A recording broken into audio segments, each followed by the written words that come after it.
to this.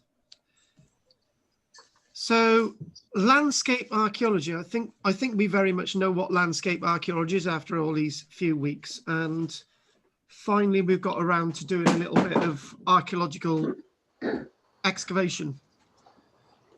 And the way I'm going to do this is sort of go through the procedure of what archaeological excavation is all about and how we need to go about things in the proper way, or in a roundabout proper way. So this week starts off with a question. And I don't want to know at the end when I ask questions, and I did ask everyone to have a notepad and pen. So I want you to write the following down. Where would you like to excavate? So where would you like to excavate? And next week, I want you to take on board what we've done this week and work out if the place that you want to excavate is doable in regards to everything that I'm going to tell you tonight. All the procedure about scheduled ancient monuments and so on and so on. So as an example, it's only fair to tell you of a location I would like to look at. And it's in the Porthcurry area, and it's a site that I already know a little bit about. It's known as Whitelands Village. Now, some years ago, I was with a little group and we were wandering around the Porthcurry area beyond the viaduct. And there's an area that we know was once the site of a medieval village that was probably slowly being abandoned in the late 1200s, rather than being abandoned at the same time. Lots of other villages were being abandoned around 1350. So the presentation I gave last night in regards to villages that have been abandoned across the landscape of Britain, another example of a site that might be abandoned is due to the fact that the sea is moving away from the site. The valley is being clogged up and you can't get ships in and all the rest of it. So that's another reason you might abandon a village. So we're into the Porthcurry area. So Barry, Porthcurry, the airport, and we pretty much know where we are. So the place that we're looking at is basically at the back of the airport going towards Barry.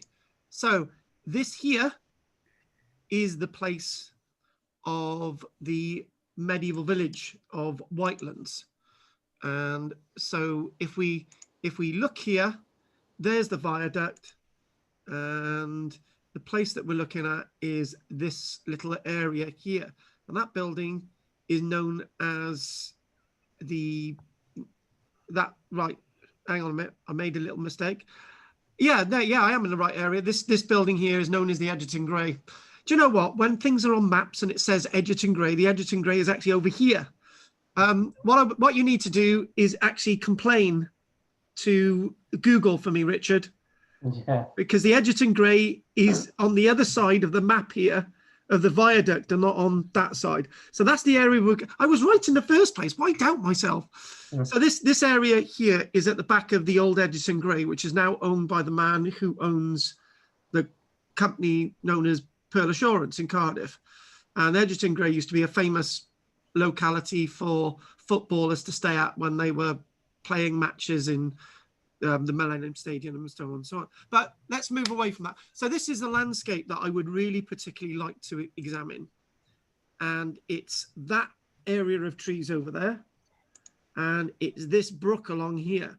Now, this area here is very intriguing because we've got evidence of mills.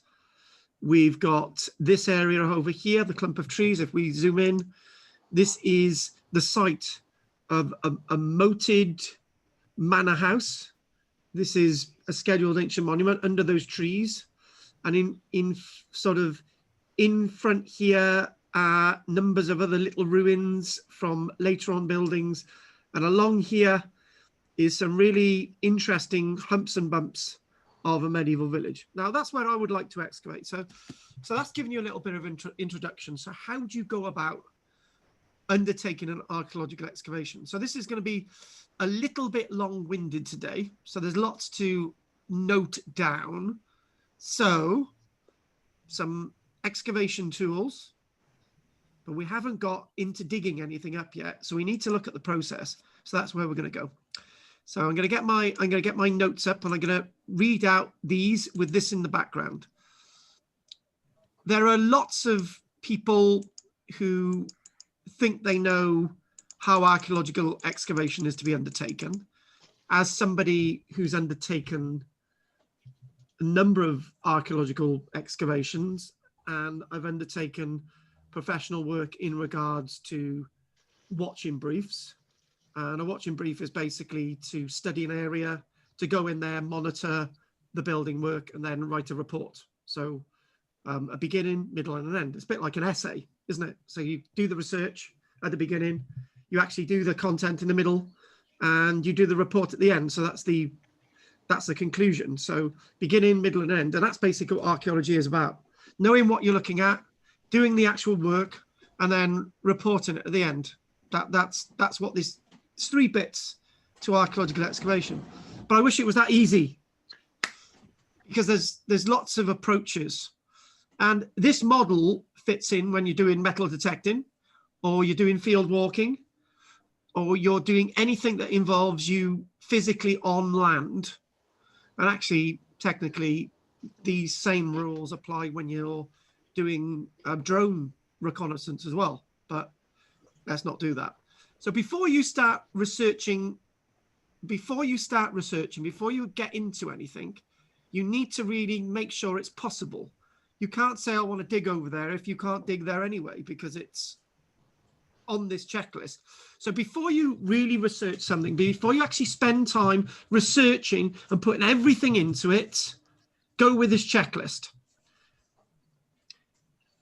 Permissions, the big word permission. Now, let's look at this in 2 ways. I don't know if any of you have ever watched the wonderful series Detectorists, and they always talk about their permissions. They can't go in a field without their permissions, without their authority to be there. And then when you look at Time Team, they get rid of all that, because all that's done. My experience was Time Team was when I was working on a site in Somerset Way, and the director of the excavation said to me, he said, Carl, Time Team had come here to work out if they wanted to do a full-blown archaeological excavation. And I thought, hang on a minute, I thought Time Team just turned up in a field and dug a hole. They don't. They do all their research and get all the permissions beforehand. Permissions. Gain permission from the landowner. You must not get a permission from a tenant, because inevitably the tenant has not got permission to give you any carte blanche to excavate on land that belongs to somebody else. You've got to go directly to the landowner. That's really, really important. So number 1, permission to excavate, permission to field walk. If you're doing anything that involves stepping on land, you need permission. Number 2, now this is very important, this next one. You might get permission from a landowner to excavate on a field. He might say, yeah, excavate on a field. I own this land. But if that land's a scheduled ancient monument, he can give you as much permission as he likes. But to excavate on land that is scheduled as an ancient monument, you not only need permission from the landowner, you need permission from English Heritage, Scottish Heritage, or CADU in our case. And that leads to a range of complications. So the first thing to do is avoid scheduled ancient monuments. So that image that I showed, that image that you got in front of you, and I said I want to excavate under those trees, I'd need scheduled ancient monument permission to do that for a start. And then I would need to ask the landowner. So let's work trying to find this village on land that's not scheduled. Let's think about that bit. Yeah. So the next thing is it's always useful to notify any local archaeological bodies. Now, this could be fraught with problems because local archaeological bodies, Dyfed Archaeological Trust, if you're working in West Wales, Glamorgan Archaeological Trust, don't like those guys in this area, Clwyd Powys Archaeological Trust or Gwynedd Archaeological Trust, to give them a call to just find out if they got any extra information, find out if they got anything in their archives, you know, general type of stuff. You're going to do the archive stuff in a minute. So that's number 3. And check with the landowner whether they will want to maintain ownership of any finds excavated. Now, that's rather important. So the 4th one is as important as the other 3. So if you find any artifacts, say, for example, oh, I worked for this landowner once, and he used to go on about a Roman toilet all the time. He used to say, when you find a golden Roman toilet, let me know, I own it. And I'm thinking, I don't know what you're talking about, but for permission of who owns anything is really important. So say, for example, you find a really nice piece of medieval pottery and it's intact and it's a complete medieval jar from Sartagna range in France dating to the 1300s. Does the landowner want that artifact? If so, it's his property. If he says that you can keep all artifacts, then that's fine. And that includes those bronze Roman coins. However, if they're gold coins, you've got another problem. That's you've got to go into the treasure trove laws and all the rest of it. So that's sort of an annex to that 4th thing. So the next thing you need to do is research. Now, Richard knows a lot about research. So do I. So does Jessica. So does Bill when he's doing his books.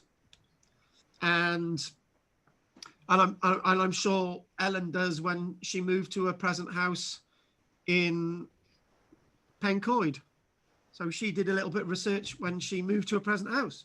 We've all done little bits of research, and Anne went off to do a little bit of research for me once as well. So that was near Pendoilan, actually.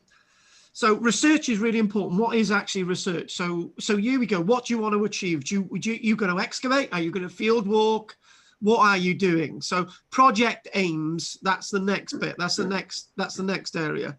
That's part of your research, your framework. Project aims. Before you start your project, again, you haven't even started, doing anything yet. You need to think about and write some project aims. These should cover the following questions. What do you want to find out? Now, that's a really important question. We touched upon that in the lecture today, in the 2 lectures that I did today when we looked at the blue caves in the Bahamas.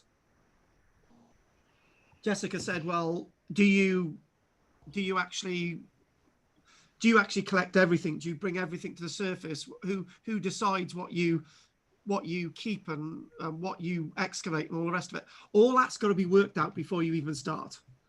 So what do you want to find out? Do you want to actually find a medieval mill?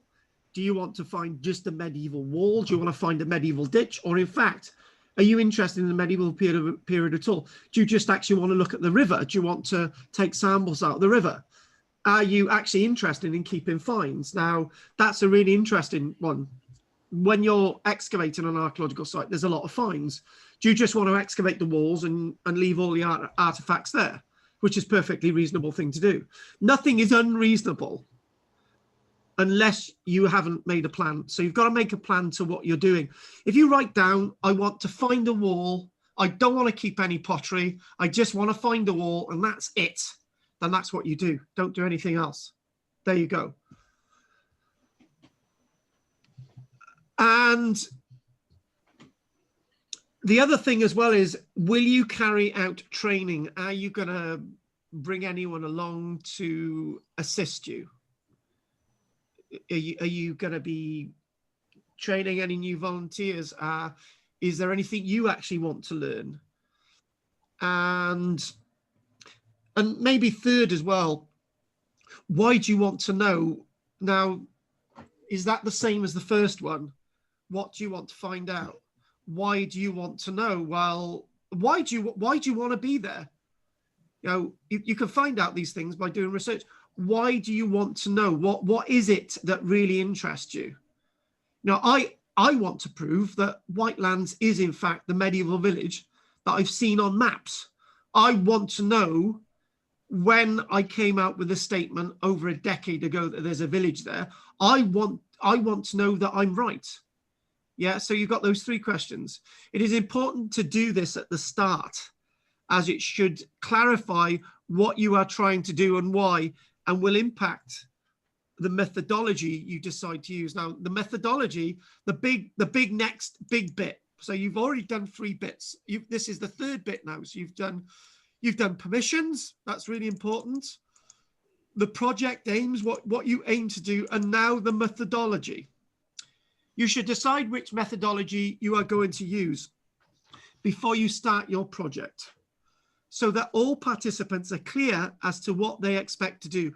Questions you should think about include, now I need to stop here, not just to take a drink.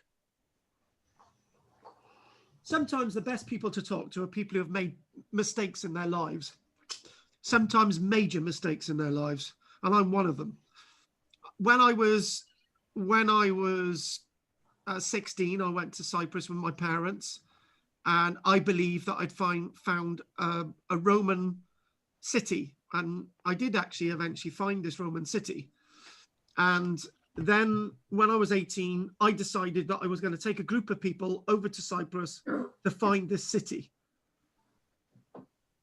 And that sounds really good, but it's really vague.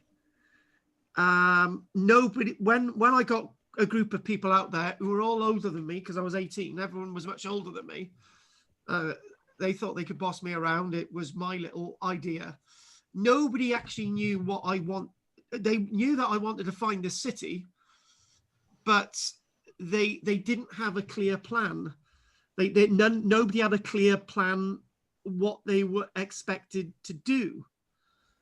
So I've made mistakes, and I think that if you're going to do anything like this, then you need to have a plan. I'm going to ask Richard a question. Richard, you've been working with me to do the research, and we've been getting on with getting a book about the archaeology and history of Barry and Cadoxton, new aspects. If I said to you, Richard, right, can you just do research? Would you do research for no reason at all for this length of time?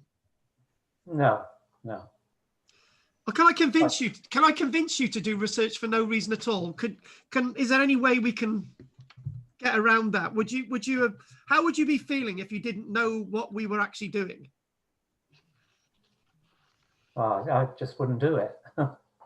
Okay, well, I think that's how these people felt when they went to Cyprus with me. They knew we were there for a reason, but they didn't actually have a clear plan. I think that says it all. So the next point is, the next point with this methodology is who will be involved. Now, do you involve school children? Do you involve proper archaeologists? Do you involve people you're going to pay? Are you going to have volunteers? Are you going to just use women? Are you just going to use men? Are you going to use people who are using wheelchairs? Are you going to use people who are blind?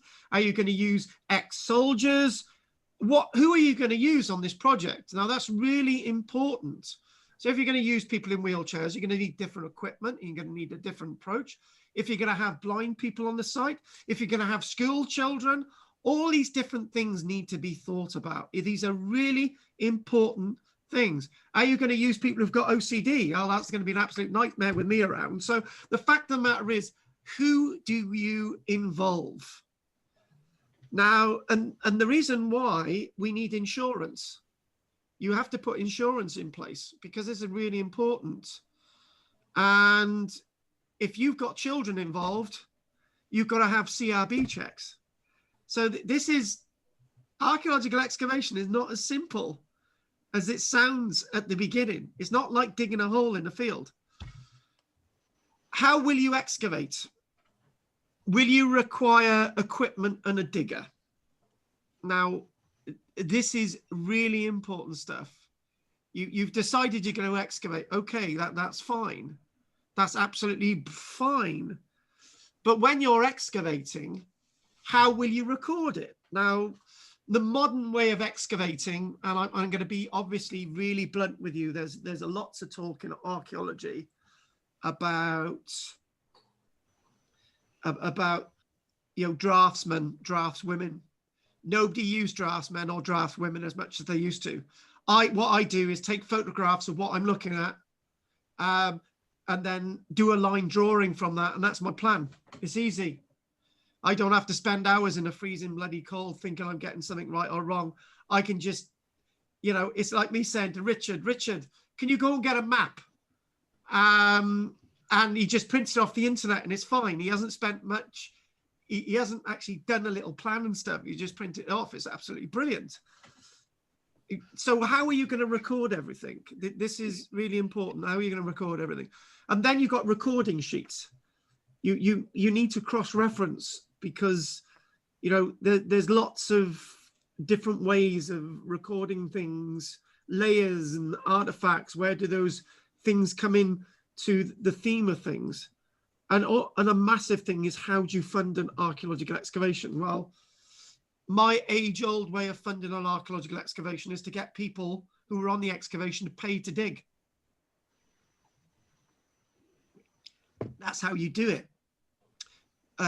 Ellen's been on 2 projects with me, and we've still got 2 ongoing projects. We haven't been able to do anything this year because of we've got St Mary's Well Bay, and we've got Trellick.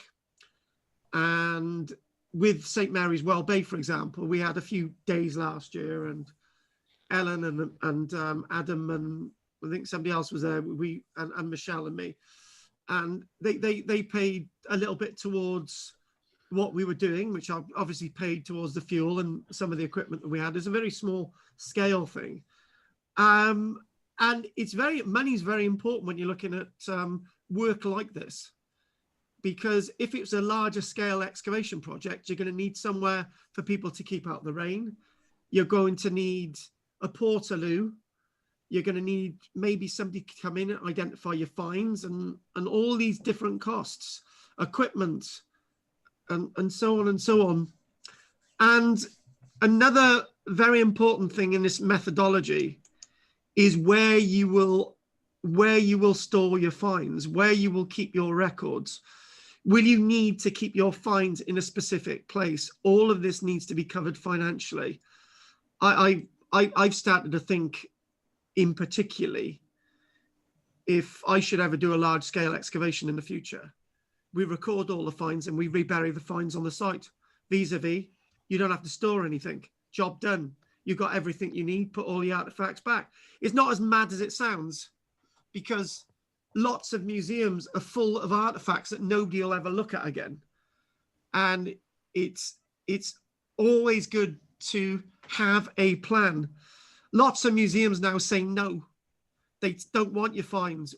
And I have come across organizations that when they do work, they just give the finds that they found to the landowner. The landowner's thinking, bloody hell, why do I need all these little bits of Roman pottery? What am I going to do with these?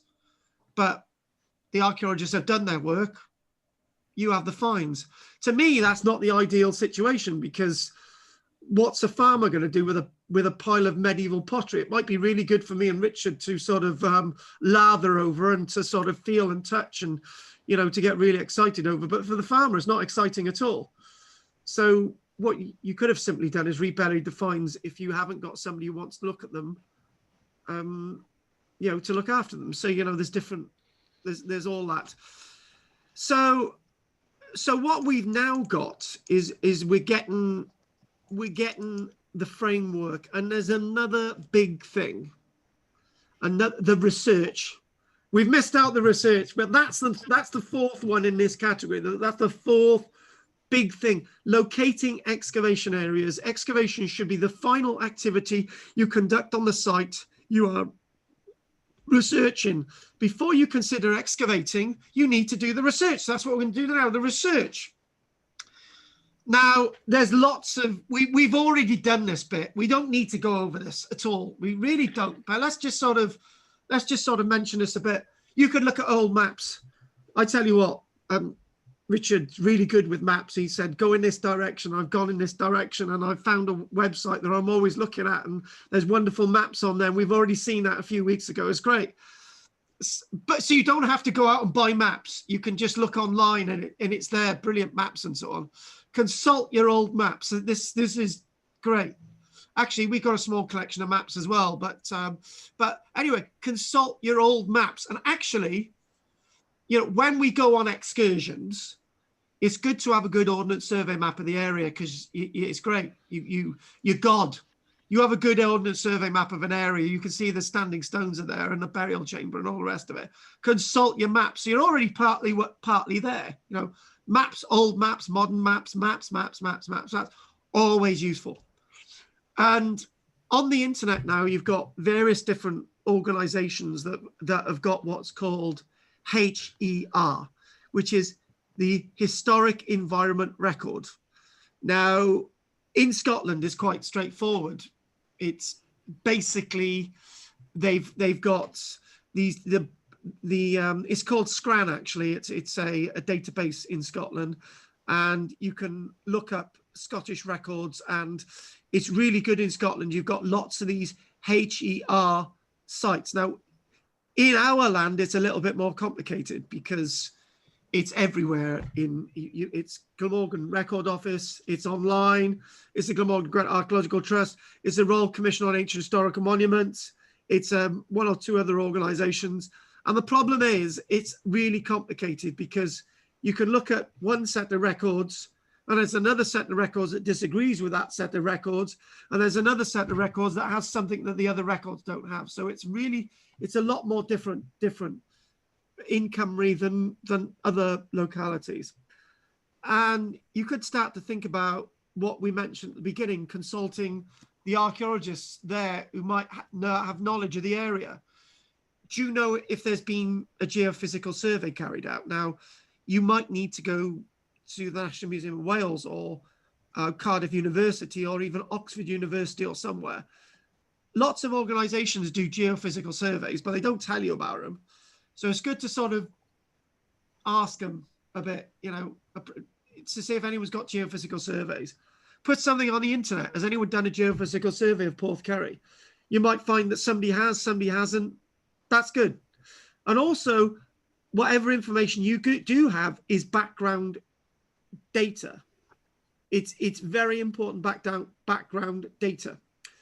And field walking, well, if you want field walking data of Whitelands Village, the person you need to talk to is me, because we field walked there and we've come across medieval material and we've got Roman material from the ridge above, actually, from the ridge above, not actually Whiteland, not actually below the ridge, because the map behind me, the big field, it's that one behind me directly, the big field, that's known as West Ridge. Field walk there, and then the other field is going to be sort of other data that I haven't actually looked at. So this landscape, you need to look at field walking data, which can be really helpful.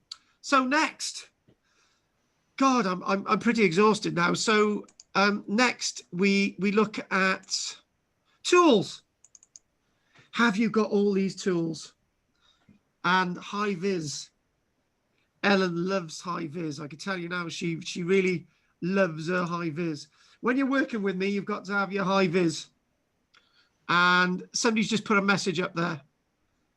Our Covline, yeah, Jessica mentioned, just quickly before we go on to this fifth thing, Covline, yeah, Royal Commission on Ancient Historical Monuments. I use it more than Richard. Richard uses other stuff, but I like my Covline. I do. And Anne, for example, she's mentioned, pity you couldn't get a picture of landscape in winter with no foliage. Anne, that's the type of thing we need. That's actually, you should keep that for yourself. Now, that's how, wherever you want to look at, right? Maybe that is one of the questions you should ask, are you able to get an aerial photograph of the area that you're interested in, which is in winter? I like that. Good. You're using your bonds. And you seem to shine in these classes on a Thursday.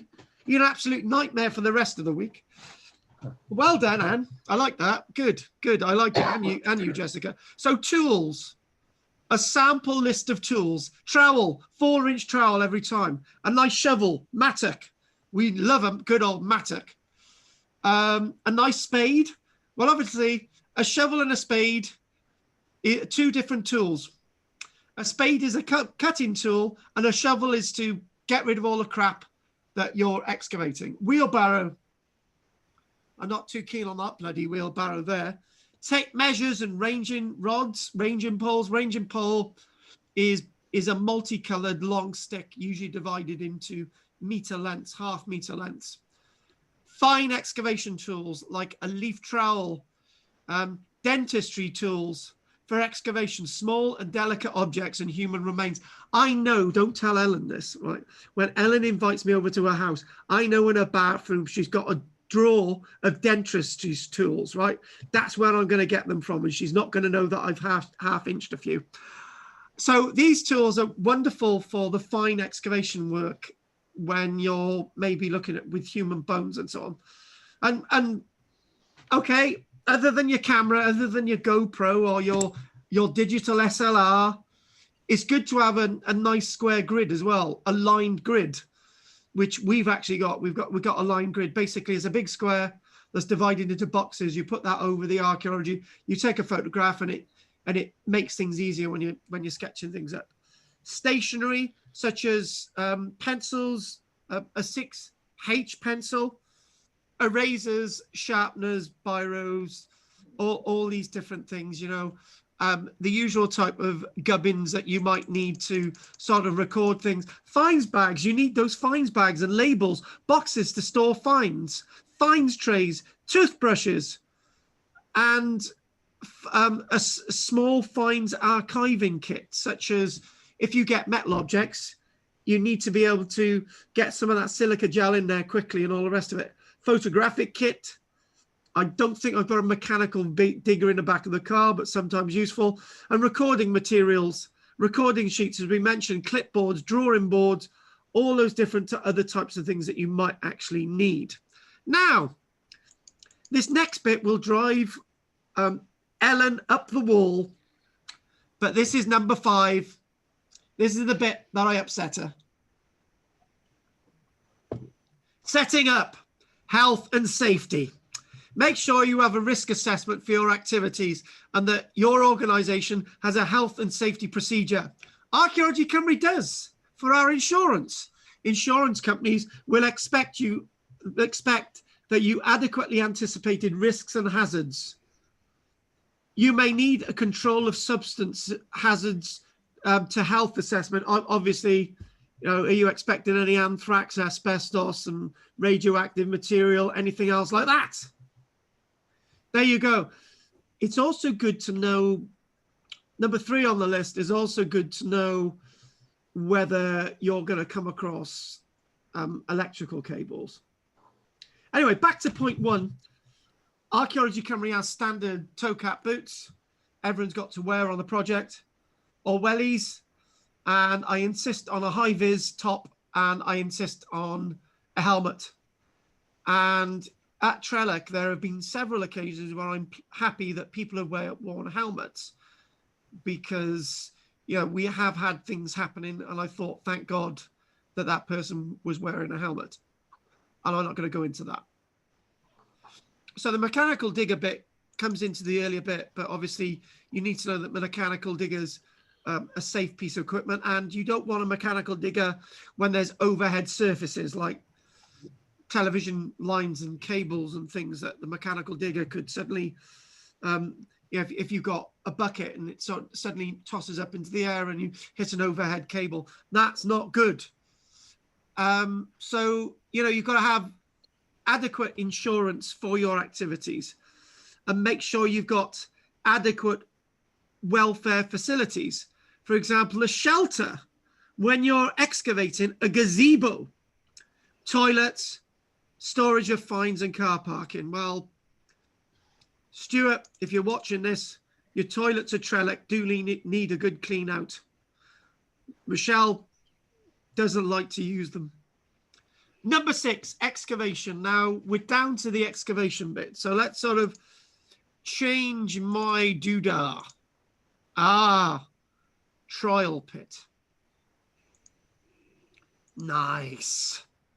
Methodology. Your excavation strategy will depend on everything that you've already discussed.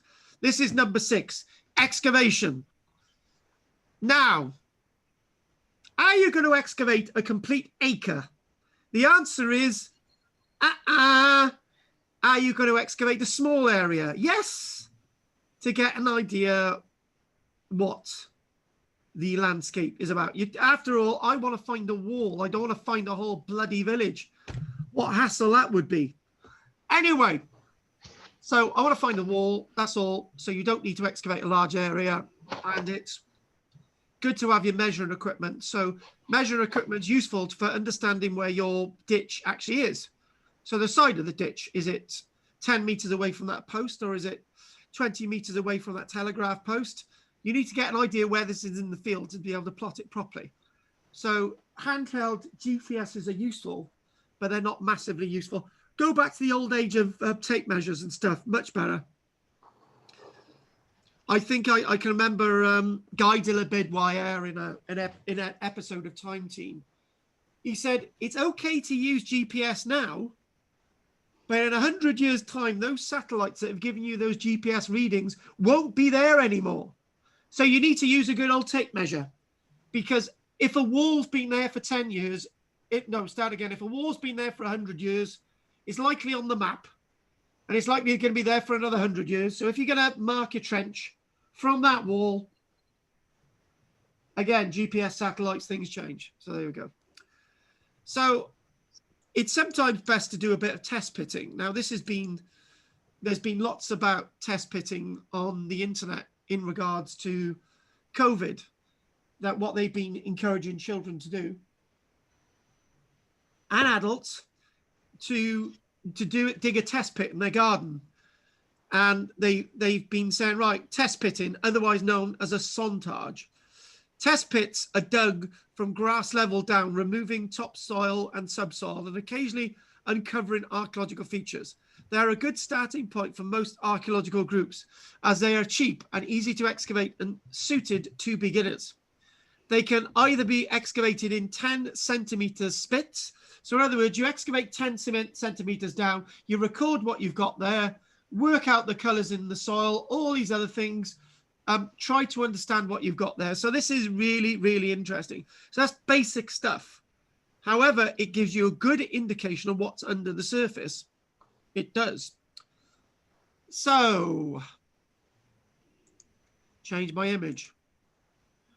Open archaeological excavation. Well, last week we mentioned the grid box square excavation method, where you would put boxes across an archaeological site, and you'd put an unexcavated area in between, and you set it out like a grid. You'd have all these squares across it. You'll be able to walk on the unexcavated areas, and everything. Bob's your uncle. That's what you're looking at, right? Open area excavation is when you work on a bigger area, because there might be a development going on there, or you really need to get rapid results because something's going to happen. And usually what we used to see in Time Team, for example, they used to get a digger on site, and they used to cut off the topsoil, and they used to pile it over there, and then they used to then examine what was underneath that topsoil. I believe that there's usually a lot in that topsoil, but sometimes you don't have a choice. You've got to get a really good idea of what's there. A good example of this is when I excavated at Flemingston in 2003. We actually followed all these rules that we've actually got there: the insurance, the health and safety, do a little bit of research. We did all this simple stuff. And what we did with the cutting of the sods of the topsoil is that we that we stack them. So after the excavation, we're able to put the sods of topsoil back. So that's what we did. Or are you going to use a machine? This is where the machine comes in. And you also need to have other anticipations. I mentioned the Treasure Trove Act earlier on. You find some gold objects, silver objects. They've got to be immediately declared, even in an archaeological excavation, in most cases. What happens if you find a body? I know Richard's got a few bodies in his garden, but he doesn't talk about it. If you expect to find human remains, you will need to obtain a burial license. Generally, it is advisable for community archaeology groups to avoid excavating human remains where possible, due to complications of obtaining a license and reburial where applicable. If you do find a burial, you can get a retrospective license from the Ministry of Justice. The Ministry of Justice have actually got more power than the local police, amazingly enough. I've experienced that, and I've mentioned that a few times. And then what we need to do is record these things and what you're finding onto sheets, known as context sheets. Most archaeological excavation have context sheets, and on those context sheets, it marks the site name, the layer that you're working in, what number you give that layer, what you're finding, whether it's a ditch, whether it's a cut, i.e. a ditch, post hole, wall, and then you need to describe it, colors in the soil, what artifacts are there. All these different things are recorded on the archaeological context sheet. So what you might record on an archaeological context sheet is coming up. Voila.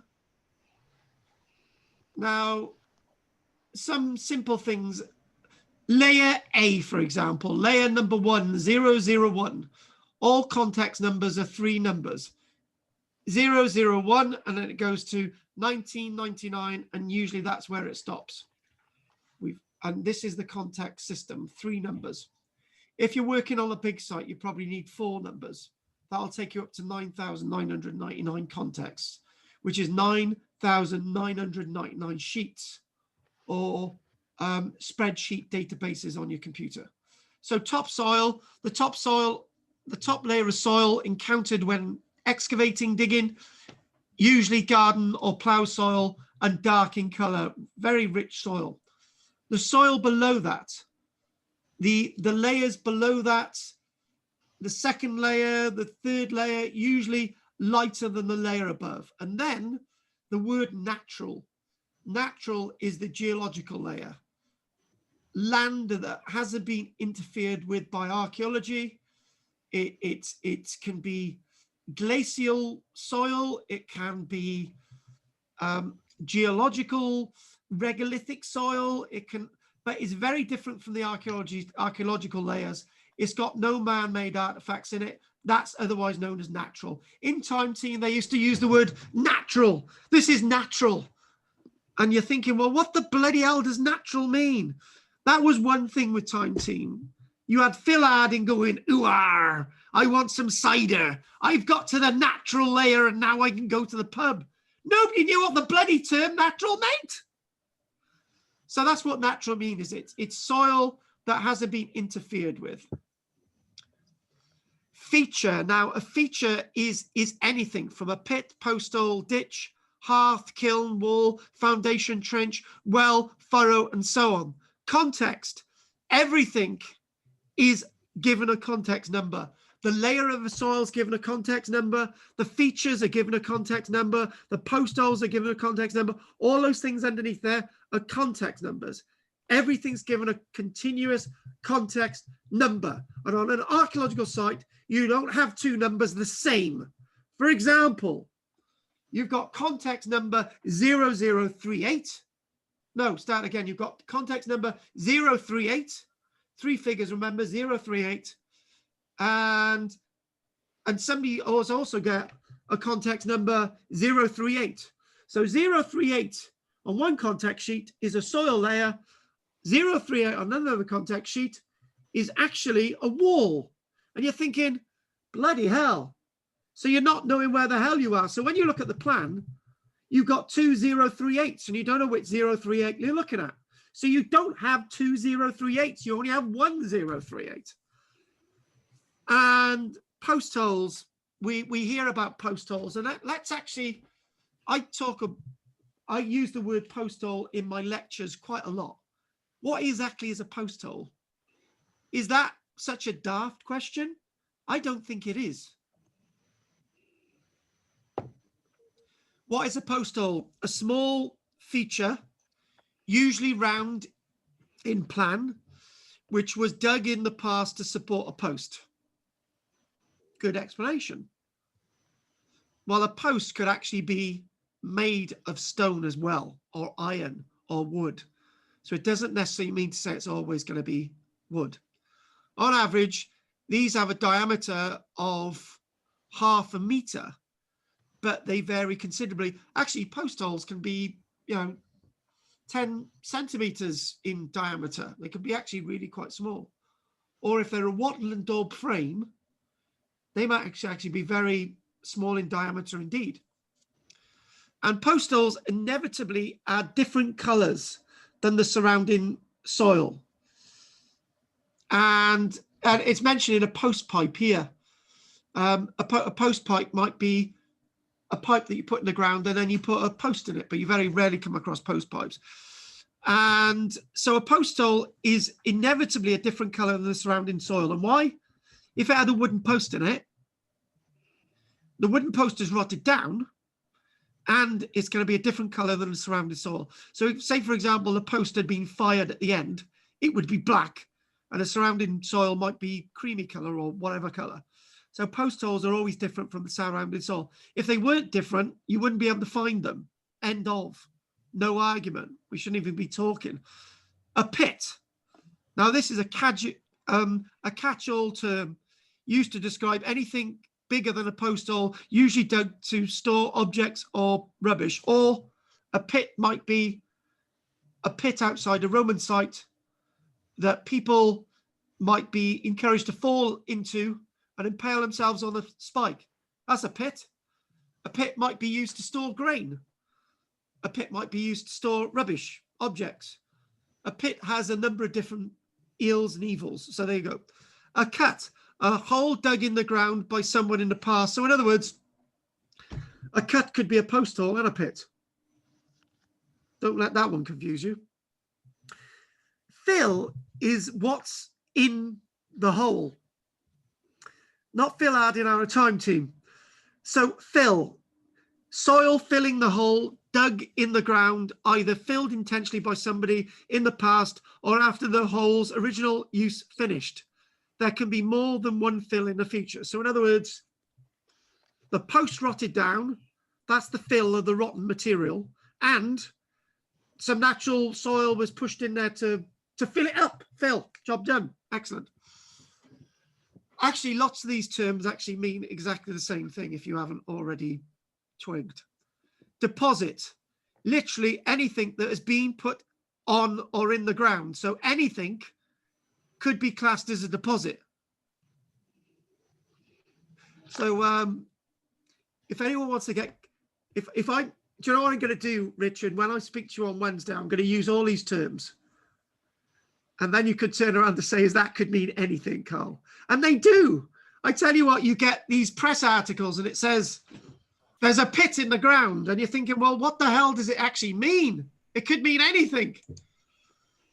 But this is actually a post hole that we're actually looking at now. So let's go and look at a post hole. There it is. Lovely. The best way to excavate a pit or post hole is to half section it. I've already mentioned this before. I know I've mentioned this, and we'll describe this a little bit more. Ditches are typically excavated by taking a 1 meter section out of it. This provides useful information such as how steep the sides of the feature are, what shape the bottom of the feature is, and what the fill contains. The word fill. Now you know what these terms mean. Once a feature has been half sectioned or a 1 meter section has been taken out of it, the feature should be photographed and a plan and section drawn. So do you know what, right? I was on an archaeological excavation once, and somebody said, can you go and section that over there? I didn't know what they were on about, because I actually was always told that draw that cut over there. I didn't really understood what the word section meant. So lots of these words actually mean the same thing. So when you get a post hole, you draw a line across it and you dig one side of it out vertically, and you take all that out into a bag, and you've sectioned it, and you try to record what you've got. And then you work out the sides. Is it a flat base? And the other thing with sectioning something, you don't need to dig out the whole thing. And that's really, really important.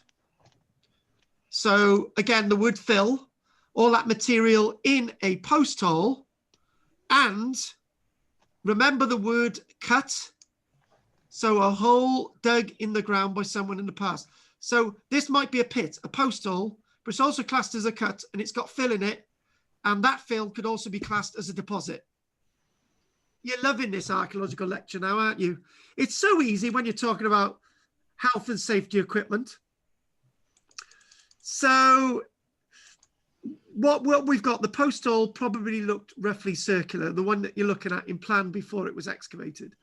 The excavator has half sectioned it, drawn a line across it, and removed one half of the feature, leaving a clean vertical section. So you can read it. It's like reading layers. If there's layers, if there's different layers of fill in there, if there's the bit of charcoal at the bottom, maybe a bit of post, and maybe a layer on top. We can see that the cut has steep sides sloping down to a concave U-shaped base. It is roughly round in plan. The fill is a light grey sandy silt fill, which is darker than the surrounding soil. Well, that every feature like this, yeah, here we go. Have we got feature in the list? Yeah, we have. We do. Every feature has a pattern, and every pit is going to be different from the surrounding soil, because if it wasn't, you wouldn't be able to find it in the first place. Bingo, we worked it out. Mind you, if it's a sandy site and somebody's dug a hole in sand and then sand's got back in the hole, you've got no bloody chance. Because when they were excavating at Sutton Hoo, it was very difficult for them to find the human remains. And it was only a slight change in the sandy composition of the soil, because the bodies had even rotted down as well. Stay away from sand, folks. And next. I'm just going to double check. We've got a little bit more to go. So let's look at the next one. Whoa, that one there. Recording. So we're on item number 7, aren't we now, I think? Once you have excavated your feature, you need to give it a context number. So I've mentioned the context system, and you've got to have a plan. Now, it's very difficult to get obscure images of a pit like this, difficult to get the angle. So you might be able to take a photograph from above, unless you've got a whole ditch to look at. If it's a post hole, it's going to be more difficult. So what you might do, I remember I had this volunteer called Mark years ago, and I said, can you draw that post hole over there? And what he did, he recorded the height from the top to the bottom, and he wrote these down, and then he was able to draw a cross section, which is that there. That's the cross section. And we were able to work out the depth and all the rest of it is post hole. It was great, because you can't really get photographs down into that post hole to take a photograph. And the problem is cameras don't always work the way you want them to. They doesn't always record the color that you're seeing. And you need to record this on your contact sheets. If this is getting a bit above whatever, but you know, this is recorded, you can come back to that. Section drawings, that's what you're seeing there, a section drawing. That's what we've done with the pit, the post hole. An archaeological section drawing is a vertical cross section through the feature under excavation to reveal the contents of the fill and the shape of the fill. What's in it, in other words. Accordingly, section drawings are a very important recording technique as they allow future researchers to see the exact form of the excavated features. They are usually drawn at a scale of 1 to 20 or 1 to 10 in scale. So if it's a small post hole, you can do it 1 to 10 in scale. If it's larger, 1 to 20. And the other thing as well is, if you look at that in the example that you're looking at, you've got 3 context numbers. The context number is the main feature, so that's given the first number. So the context you're excavating is feature 101. And the lowest layer in that context is going to be 02. And the layer above that's going to be 03. Actually, I'd record that the other way around. So the feature 01, the layer above is 02, and the layer underneath is 03. That's the way I would do it, because you're working in this in sequence. But anyway, you've got 3 context numbers there. Now, a little bit more complication. Well, actually not. And if you notice, each of these features gives you a site name. So that's going to be on your recording sheet. The trench that you're excavating, trench 5. So area 5 that you're excavating on the site. This is plan number 22. You've made 22 plans on site. This is plan 22. It's at a scale of 1 to 50, not 1 to 10 or 1 to 20, scale of 1 to 50. And so this plan itself shows an oval feature and has been cross-sectioned, and the line of the section drawn has been marked, section 22. And we can really understand what's going on. And obviously, taking a photograph would be very useful because you're taking it from above. Those little lines on the side, if you can see my cursor, these are known as houches. You remember houches from your maps, don't you? The upper part of the houcher indicates the outside of the ditch, the top of the ditch, and this tapering end indicates the bottom of the ditch. So the V is at the top part of the V is at the top, the pointed bit of the V is at the bottom. That's known as a houcher. That tells you that that's a post hole. You don't have to write on there that that's a post hole. That's a post hole. That's what it tells you. If you have this in reverse order, that the V ended on the outside of the circular line, that would indicate this is a mound, not the other way around. So we know that this is a ditch. So photographs. Now, this sort of comes in with what we've already done. The aim of archaeological recording is to try to create and keep a permanent record. They sometimes say when an archaeological site is being destroyed, that they've recorded the site by making a permanent record. It's preservation by record. That's what they're saying. They preserve the site by record. Even though the site's gone, they preserved it by record. Take a photograph of every feature, trench and test pit, with and without a photo board. So a photo board tells you what the photograph is of. Oh God, I had a nightmare once. I had this one archaeologist who's working for me. I said, take a photograph of all your trenches. And I didn't take a photograph of any of the trenches. So I spent a good 2 hours with him saying, what does this photograph show? Where is this photograph? And he said, it's over here. And where's this one? It's over here. And where's this one? Oh, it's back over here. Where's this one? Oh, that's over there as well. So if you'd have done a little plan of where all these photographs were made, then it would have been a great help. So I could tell where all the artifacts were. So you're taking a photograph of everything, and each of these numbers that you've got in association with the context sheets, the recording sheets, you know where everything is in relation to the photographs. Professionals tend to take photographs of each feature on two types of camera, a digital camera and a camera with a black and white film. Black and white film is the most archivably stable, but expensive and difficult to find. So black and white photographs are still used because they're good in publications, and the color contrast lasts indefinitely.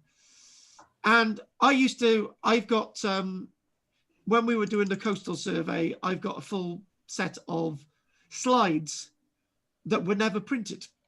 And so we need to print them off because technology changed. Next, the artifacts. What happens to the artifacts? Now, finds bags. All finds should be bagged with a finds label. The following information should be recorded on every bag and label: site, code or number.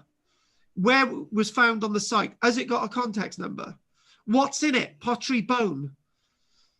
And if it's a major find, it might have a separate number, a separate context number. And also you might need to get an idea if it's metal. The best thing to do is not put it in a finds bag because it sweats, it decays. You might need to put it in a wooden or cardboard box with some silica gel to absorb moisture. The finds label should also have the excavator's initials and the date marked. Bloody hell, Dennis. Not Dennis, I was going to say, bloody hell, Richard. The amounts of finds that Dennis bagged for us, his name would be on all those bags. Good old Dennis. Anyway, so Dennis did a lot of this stuff for us, and me and Richard just sat there and watched him. It was great fun. So obviously more important finds are given a different sort of level of care. Pottery can be perfectly fine in a finds bag, and so can be a clay pipe. But iron artifacts and glass and bone and some other things must be treated very, very differently. So let's sort of change the image again. A wonderful, wonderful bronze object.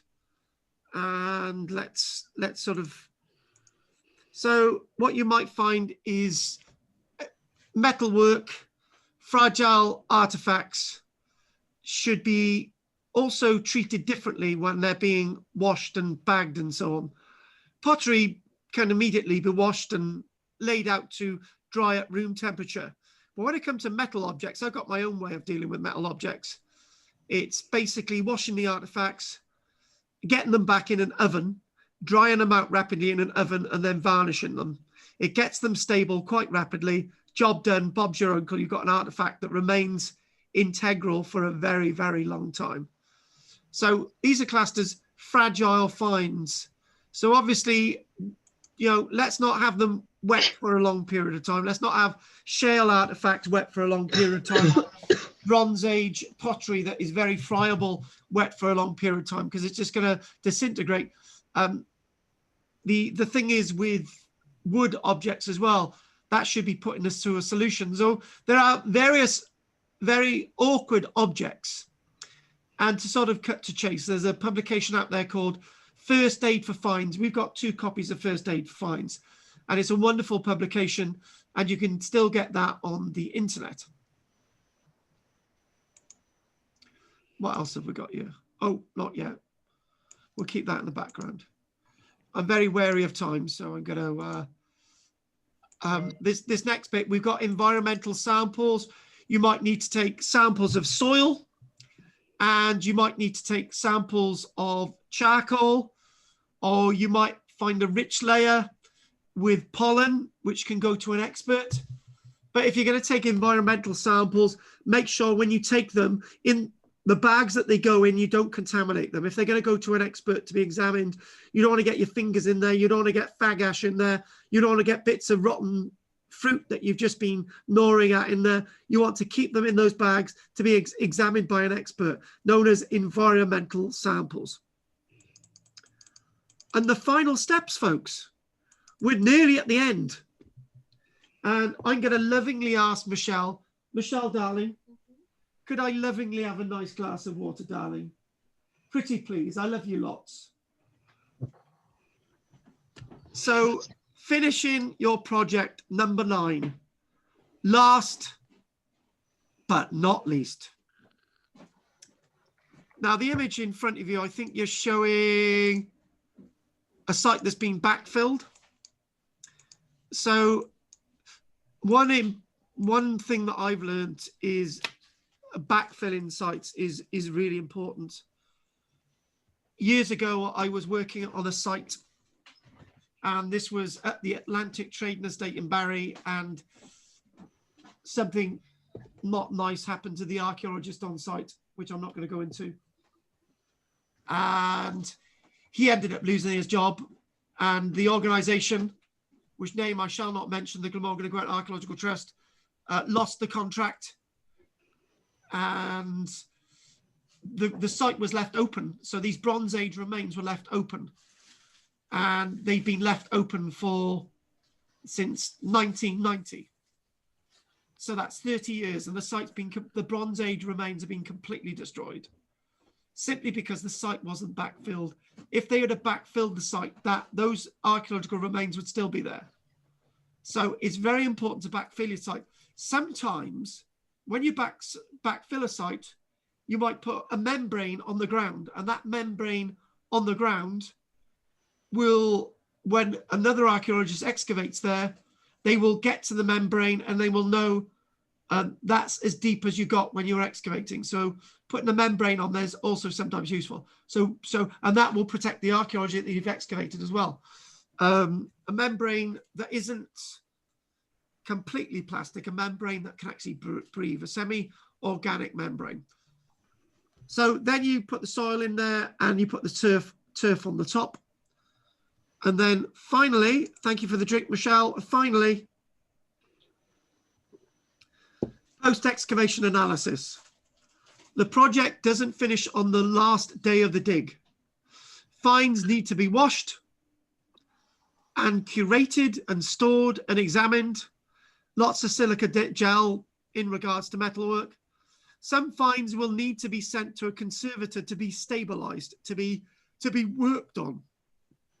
Environmental samples will need to be processed first because they rot quickly, particularly ivory and wood, and some very old finds like Neolithic pottery and clay objects as well. You know, primary clay-based, not really fired well pottery that needs to be really conserved by a professional. And a very important finds that are found at the excavation. Gold, silver objects come under the Treasure Act, and they need to be declared, and so on and so on. Report writing. Reports should contain a summary, introduction, aim, methodology, results, discussion, conclusion, and recommendations for further work. That's what I put in all my reports. So summary, what the project has been about, why you did it, all that stuff that we already talked about. Introduction, you know, why you're there, what the landscape is like, all the research, and mentioned something earlier on. Aim, what you want to find the wall, the methodologies, the results, discussion, what you feel about what you found. Is it what you felt you found? What does it mean? Complete conclusion. This is the medieval village of Whitelands, or isn't it? Recommendations. Where do you suggest people work next? Should they ever work there again? Were there any dangers like anthrax spores in the ground? All those types of things. And references, who helped you out, where you got the information from, who did the research, Richard, thank you very much. Location map, finds report, full descriptions of every context, all those contacts that we mentioned, those ditches, those finds, those walls, section drawings and plans. If you would like, and also the other thing as well is it's good to be able to share what you've done. It's pointless doing all this if you don't give your work to other professionals to look at, because that's the point of archaeology, to let other people know what you found. Put it on the internet, put a little press release on Facebook, on your website, publish it in professional reports. And that's what you need. Even put a book together about your archaeological finds. And finally, there's the last image. Do you know what? I know either these people who have written all of these books, or I've got copies of all these books. Sam Gorham was my lecturer. This is the first reference. Sam Gorham was my lecturer when I did A-level archaeology. So that's a publication. The Archaeology course book, An Introduction to Study Skills, Topics and Methods, 2008. That's my friend Sam Gorham. Then you've got Archaeology and an Introduction. I've got a copy of that by Kevin Green and Timor. I think I've actually met him. Archaeology, Theories, Methods, Practice. I use that to teach more or less every week, so I've got a copy of that. And Dr. Watkins, I used to work with him many years ago. First Aid for Finds, Practical Guide for Archaeologists. And I don't think I've spoken to him for years, but it's really good. I've got a list that I've got links with all that. So there you go. So I'm actually quite pooped now. That's a lot longer than I wanted to. But before we ask if there's any questions, I want to make a statement, tell you what we're doing next week. This is the statement I made. Question: where would you like to excavate? You don't tell me now. That's your homework. And I want you to give me some information next week. We're not just 2 minutes next week from all of you guys, right? So that's what we're going to do next week. And if you do come up with a site that you want to excavate and it turns out you can't excavate there, that's what I want as well. This is why we're doing this. So I don't want to know now. That'd be spoiling it for everybody else. And it might be interesting that now, how many have we got? We've got 6 of us, 5 of you guys. It would be interesting that 2 of you came up with the same place, but this is why I don't want you to even tell us now. Next week, we'll be looking at some more archaeology of upstanding buildings. We'll be looking at the crux frame construction, bringing that dendrochronology and some of that into it next week. And what all these words mean. The yoke, the post, the crux, the braces, the collar. That's what we're doing next week. And that'll help us understand some ruined buildings like this. And this is in Worcestershire. Isn't that a great oldie worldy building from the medieval period? Still standing. And this is very much what Ellen's house looks like, where she lives in Talbot Green. So what we're going to do, and apparently Ellen has actually just had an oven put in the center of a room. I found out it was a bog standard half with a clay base, but that's life. And that's probably not far from the truth. Anyway, what I'd like to do is I'd like to ask if there are any questions, and Ellen's more or less fallen asleep. So Ellen's really happy now because she got central heating and she's really warm. So, but I don't know why she's wearing a I'm glad you're telling everybody. You got a padded jacket, Ellen. Where's she gone? You'd be barrister. Oh, get out. Go on, Richard. Go on. I've really got nothing to say. All right, okay then. What? Go on, Jessica. Took it all in and. Sorry. Go on, Richard. No, I say virtually everything there. I've taken most of it in, I think. Yeah. Good. So I've got no, I was going to say, I know you're not going to ask me, but are you listening to me? Yeah. I was going to say, it's just brought back the nightmare of trying to establish an archaeology group. It was just, but we did a lot really. And now I realize what you asked me. And when you asked me to go and do some research on a site because they wanted a watching brief. And KARL was absolutely up to here with work.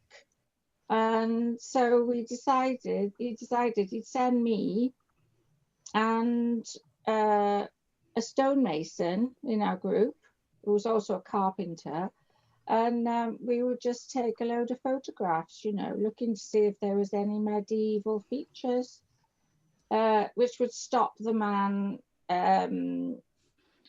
turning his barn into a bunkhouse. He wants to turn it into a bunkhouse. And so we went and we took loads and loads of photos, and KARL did a watching brief from that. And yeah, I can see now how you could do it. Yes. I just had a text off Ellen. She's okay. She had to go. Anyway, carry on. And there had been an archaeological dig, I think. Oh, there'd been a watching brief before, I think, or something. And I don't think there was any medieval on the site. It was more Victorian, I think. Okay. There was a mill there, But no, that was really good what you've just said. Exactly. Yeah, exactly. Yeah. Exactly. Oh, well done on that. And so we got Richard. Ellen just had to go then. I've just had a message. What about you, Jess? No, it was really good. Yeah, it's really good. I've looked at quite a few reports anyway, so I kind of knew where you were going in that sort of terms. No, that's good. So it's going to be look forward to what you've got for next week. What about you, Bill? Go on. Right. When you were going through your logistical planning schedule earlier, I don't think you mentioned one important item, and that's site security. Because now that archaeology is much more popular with the general public, mainly due to television over recent years, word of any professional excavation in an area would soon get out and attract undesirables, i.e. detectives possibly. So at the end of the working day, when the site is closed up and the team have left, these people could be tempted to come in looking for their buried treasure, etc., etc.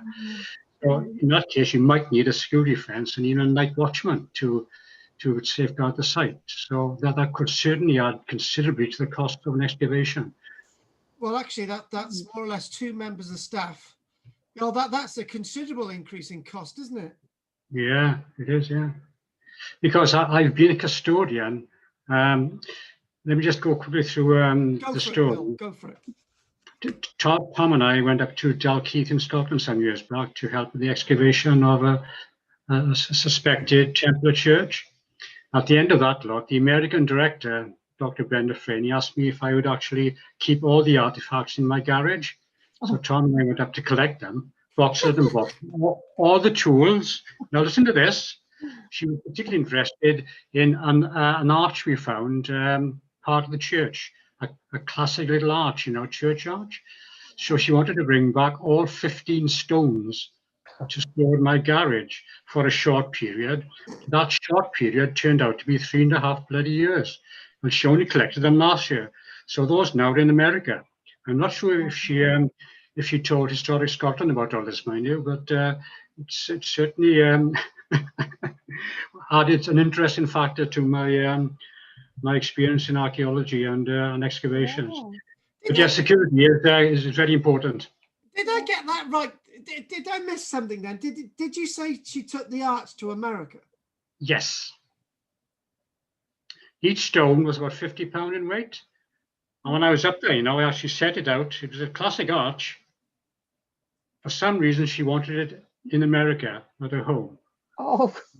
So she hired a plane to take everything back to the lab.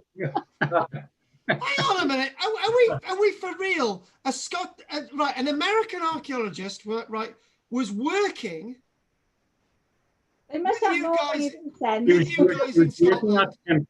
At Temple, which was the reputed site of the Knights Templars in Scotland.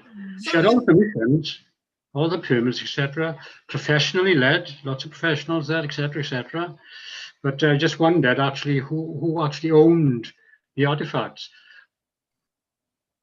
Oh, I'm not going there. I know what the answer is. Oh my God. Yeah. So- Anyway, I'm just laughing out of my garage. So Oh, more artifacts have left this country to go to America. Yes, indeed. I quite agree. But I was just glad to get rid of them after being in my garage for 3.5 years. But that's my little contribution tonight, Carl. Thank you very much. you're only starting to get rid of them, did you say? Oh, he's already got rid of them. No, they're gone. No, not I sure. think when I met Carl, he had an excavation of a farmhouse. He was carrying it. It was in it was in his flat. Anyway, It was an excavation of a farmhouse, and it was like so many boxes. I think he's still got them. Yeah, they are. Oh, They're in the studio, exactly. Flipping out. God. Anyway, so we've done that tonight about excavation. So if there's no other questions, if you could please let me know what site you'd like to excavate. Tell me about that all next week. We'll be looking at quick frame buildings. That's the end of my week now. So if there's no more questions, I'd like to thank you for all taking part tonight. So anyway, thank you very much, Richard and Jess and Anne and Ellen and Bill. And I will see you all in the week if you've got nothing else to say. Thanks. Night all. Night, Night, night, Bill. Night, night, everyone. Bye. Night, Jessica. Night, night, Anne. Night, Richard. Night, night. Night, night. Bye. Night, night. Bye. Night.